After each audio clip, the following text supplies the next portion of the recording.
This is my head. This is my nose. This is my ear. ব্যতিক্রমী classroom অন্যান্য ক্লাসরুমের থেকে একদম আলাদা বড় দাঁড়িয়াটন স্বামী বিবেকানন্দ প্রাথমিক বিদ্যালয়ের ক্লাসরুম। অনেকে সরকারি প্রাথমিক বিদ্যালয়ের নাম শুনলেই নাক সিটকায়। কিছু মানুষের ভ্রান্ত ধারণা রয়েছে সরকারি প্রাথমিক বিদ্যালয়ে কিছুই পড়াশোনা হয় না। এই ধারণাটা যে ভুল তা প্রমাণ করে দিয়েছে বড় দাঁড়িয়াটন প্রাথমিক বিদ্যালয়ের শিক্ষকরা। আর আমাদের বনভোজনের কথা ছিল, যাই খুশিকে দেখে তুই একটু যা, দেখি ঘুমিয়ে গেছে, এবার আমি যাব, কিন্তু আজকে তো বনভোজনের কথা ছিল।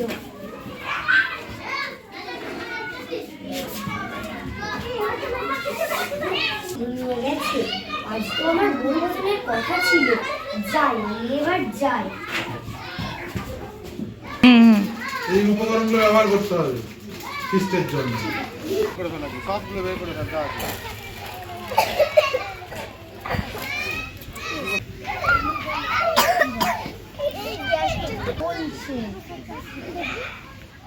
ছোট ছোট ছাত্রছাত্রীদের খেলার ছলে স্কুলের পাঠ্য বিষয়ের বিষয়বস্তু পড়ান এখানকার স্কুলের শিক্ষক শিক্ষিকারা। শিক্ষক প্রণয় ঘোষ জানান, বেশ কয়েক বছর ধরেই তারা ক্লাসরুমের বাইরের একটা ক্লাসরুম করাচ্ছেন। তিনি জানান, তাদের এই প্রচেষ্টা সার্থক হয়েছে। ছোট্ট ছোট্ট শিশুরা প্রতিদিনের পড়াশোনার একঘেয়েমি থেকে বাইরে বেরিয়ে এসে প্রকৃতির কোলে যে শিক্ষা গ্রহণ করছে, যে শিক্ষায় তাদের বেশি অগ্রগতির দিকে নিয়ে যাচ্ছে। আমি এখন দাঁড়িয়ে আছি কালনা 2 নম্বর ব্লকের বড় দাঁড়িয়াটন স্বামী বিবেকানন্দ প্রাথমিক বিদ্যালয়।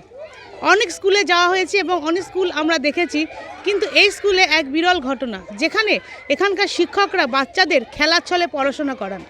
তারা খেলার ছলের মাধ্যমে বিভিন্ন কবিতা এবং নানা রকম জিনিস শেখান।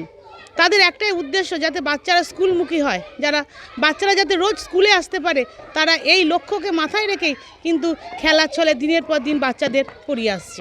যে কোনো বিষয়ে তারা পারদর্শী হয়ে উঠছে। খেলার ছলে পড়ানোর মাধ্যমে বাচ্চারা আগ্রহী হচ্ছে পাঠ গ্রহণ করতে। 4র্থ শ্রেণীর পাঠ্য বইয়ের গোলাম মোস্তফা কবিতাটি পাঠ করালেন নাটকের মাধ্যমে, যাতে পুরো বিষয়টি ছাত্রছাত্রীরা সঠিকভাবে পাঠ গ্রহণ করতে পারেন এবং পুরো বিষয়টি মনে রাখতে পারে। সেই জন্যই এই বিদ্যালয়ের শিক্ষকরা ব্যতিক্রমী ক্লাসরুম তৈরি করেছেন। শুরু করেছি প্রায় 2 বছর ধরে হলো। এই খেলার ছলে পড়ানো বলতে একটা যেটা হচ্ছে জয়ফুল লার্নিং, যেটা আমাদের বারবারই শেখানো হয় বা বিভিন্ন ট্রেনিংয়ে, বা আমরা বিএডেও, আমরা ডিএলএডেও এটা পড়ে এসেছি। তো আমরা সেই দিকটাকে লক্ষ্য রাখি, ছেলে মেয়েদের যাতে আরও বেশি করে আনন্দদায়ক করে তোলা যায় পাঠ্য বিষয়টাকে, এটাই হচ্ছে আমাদের মূল লক্ষ্য। আর তার জন্যই আমরা ক্লাসরুম থেকে বাইরে এনে প্রকৃতির মাঝে, একদম আমাদের সুন্দর বাগানের মাঝে আমরা কিন্তু তাদের খেলার ছলে পড়ানোর মধ্যে দিয়ে কিন্তু পাঠদান করে চলেছি। দেখা যাচ্ছে যে সরকারি স্কুলগুলো, প্রাইমারি স্কুলগুলো বন্ধের মুখে, স্টুডেন্টরা যেতে চায় না, বা অনেক গার্জেন আছে যারা পছন্দ করছে এখন ইংলিশ মিডিয়ামে। হঠাৎ এটা কেন, বা আপনার স্কুলের স্টুডেন্ট যথেষ্ট আছে, কী কারণ?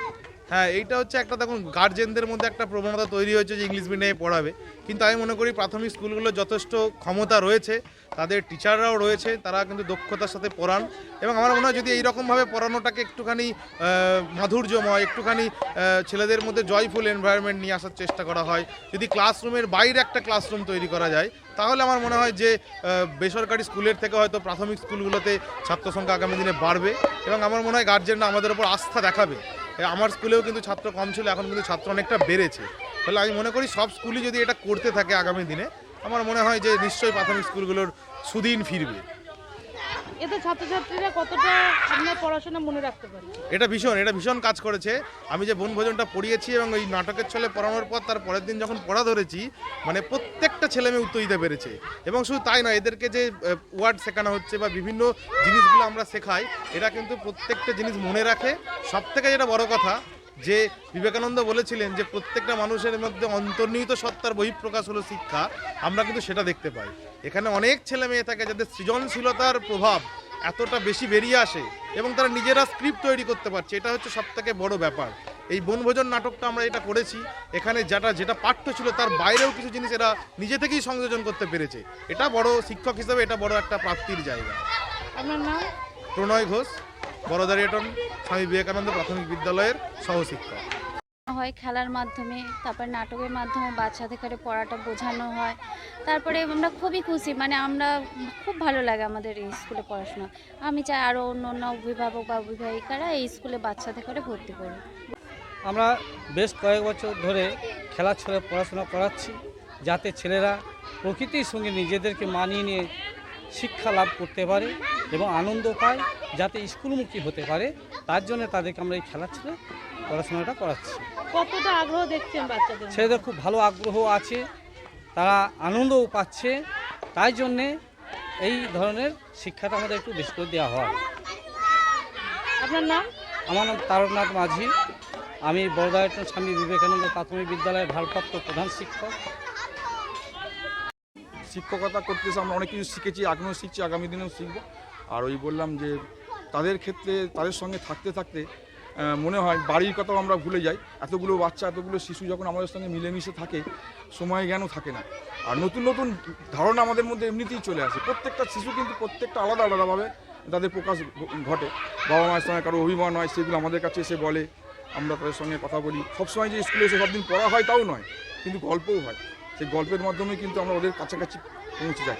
এর ফলে আমাদের স্কুলের অ্যাটেন্ডেন্স কিন্তু ভালো, হ্যাঁ, তাদের উপস্থিতি যথেষ্ট ভালো, আর যেটা আমাদের লক্ষ্য এটাই।